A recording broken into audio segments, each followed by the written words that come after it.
آیا فکر میکنید تقلب فقط مال فیلم هاست؟ اینطور نیست. تقلب بیش از اونی که فکر میکنید تو پوکر ایران رواج داره. دلیلش هم واضحه.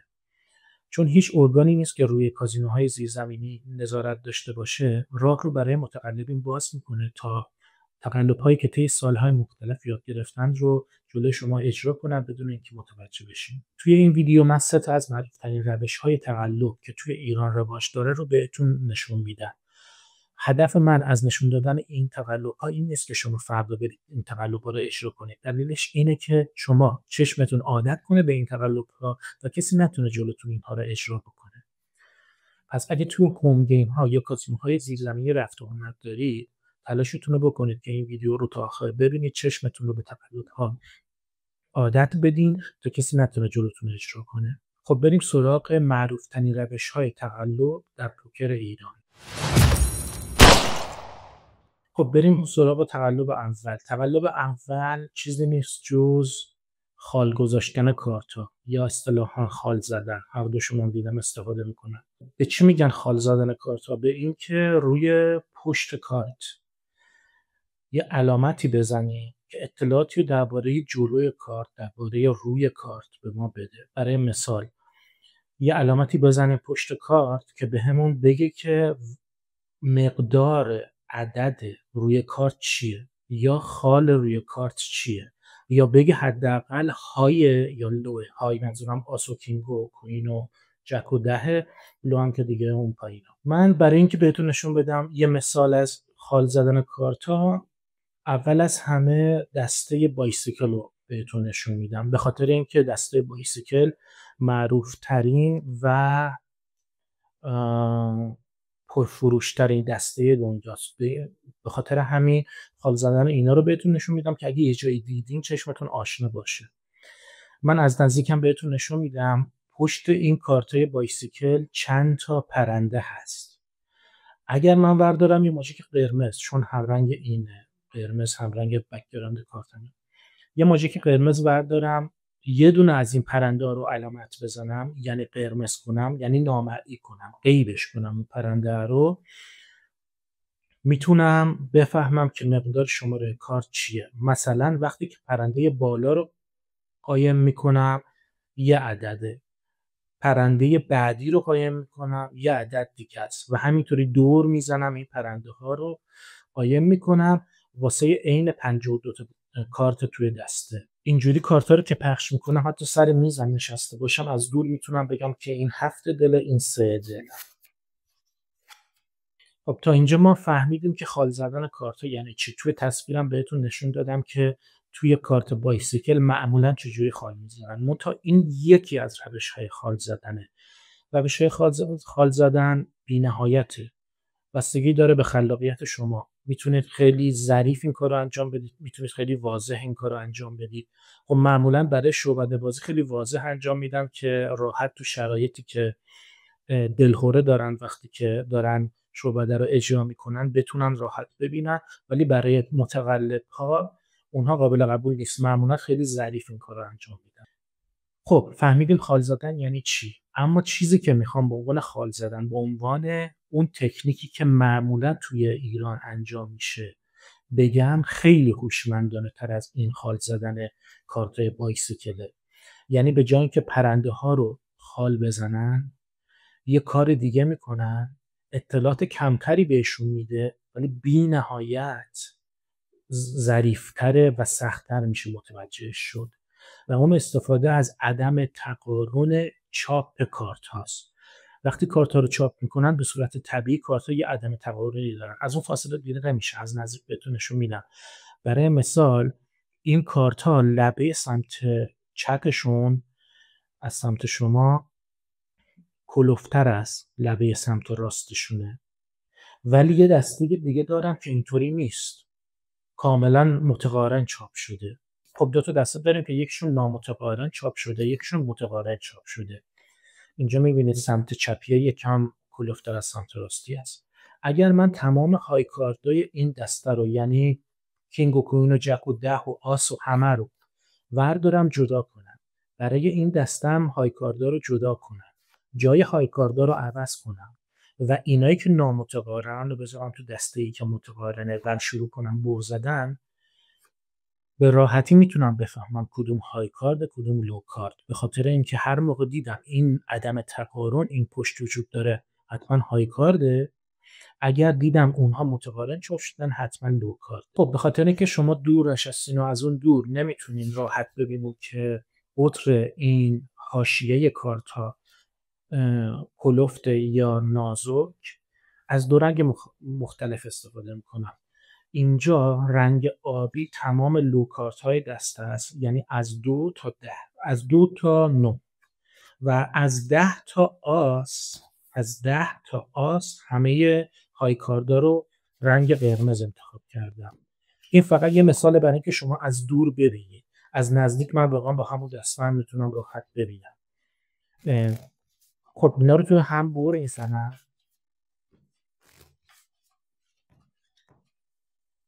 حالا شروع کنم کارت دادن. مثلا 5 تا بازی کنین، یکی منم، 4 تا حریفانم. من همینجا میدونم که این آدم 2 تا های کارت داره، میدونم این یه های کارت داره یه لو کارت داره، اینم همینطور، اینم 2 تا لو کارت داره. همین اطلاعات کافیه واسه من که یه ادوانتج پیدا بکنم و به مرور زمان پول بیشتری برنده بشم. همینطور که میبینید کوین 10 داره ولی من یه های کارت یه لو کارت دارم، کینگ و 9. همینطور این اطلاعات هم به من میده که روی دسته چه کارتی قرار داره، یا اگه این کارت رو بسوزونم چه کارت هایی قرار رو بشه. مثلا من میدونم قرار های کارت رو بشه، پس احتمال اینکه کینگم یه مچ پیدا بکنه زیاده. تمام این اطلاعات میتونه به من کمک کنه که از این قضیه سوء استفاده کنم. خب روش مقابله با این نوع تقلب چیه؟ خیلی ساده است، بهش میگن ریفل تست. ریفل تست خیلی ساده است. کارتا رو میگیرید دستتون طوری که پشتش روی به شما باشه و این کار انجام میدید. یادتونه بچه بودیم کنار گوشه دفتر یا کتاب یه نقاشی میکشیدیم، ورق میزدیم، یه نقاشی دیگه میکشیدیم شبیه همون فقط با یه تغییر کوچولو و همین کارو 100 بار انجام میدادیم. بعد که دفتر رو این شکلی بوق میزدیم میدیدیم که اون متحرک میشه. اینم از همون تکنیک استفاده میکنه. فرض کنید روی کارتا چیزایی وجود داره که کارتا رو اصلا متمایز میکنه. خب وقتی این شکلی دسته رو بوق بزنید، یعنی این شکلی رو ریفل کنید، اون تفاوت‌ها رو می‌بینید. حتی اگر تو اون حالتی که بهتون گفتم اینجا بوردر کلفتره و اینجا نازکتره، وقتی این کار رو انجام بدید به راحتی می‌بینید که بوردر یه جایی نازک میشن یه جایی کلفت میشن. از اونجا می‌فهمید که دست خال داره. اما این هوشمندانه ترین روش استفاده از کارت‌های خالدار نیست. یه روش دیگه هست که تو قسمت بعدی تقلب دوم بهتون میگم. اوکی، خب بریم سراغ تقلب دوم. تقلب دوم که توی ایران خیلی رواج داره اینه که از یه تکنیکی استفاده میشه به نام سکندی. این به کمک روش اول میاد و یه سیستم خیلی هوشمندانه تولید میکنه برای سوء استفاده از دونستن این که روی دسته کارت های کارت یا لو کارت. سکندیل به خودی خود یعنی این که من کارت دومو بکشم و به حریف بدم یا به خودم بدم یا روی زمین رو کنم. به جای اینکه کارت رو بدم کارت دوم میکشم، منتها این کار سریع انجام میدم که دیده نشه.